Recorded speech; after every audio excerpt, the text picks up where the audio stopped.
খোলা ছিল।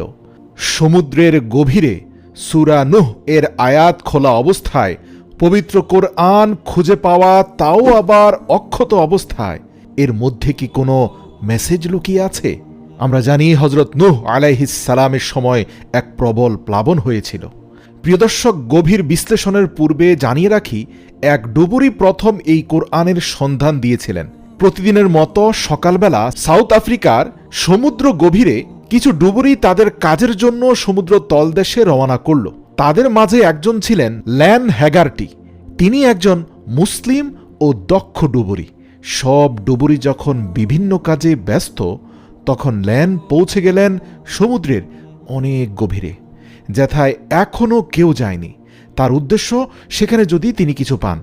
সেই স্থানে পৌঁছে যাওয়ার পর ল্যান লক্ষ্য করলেন সমুদ্র প্রবালের পাশে কিছু একটা দেখা যাচ্ছে।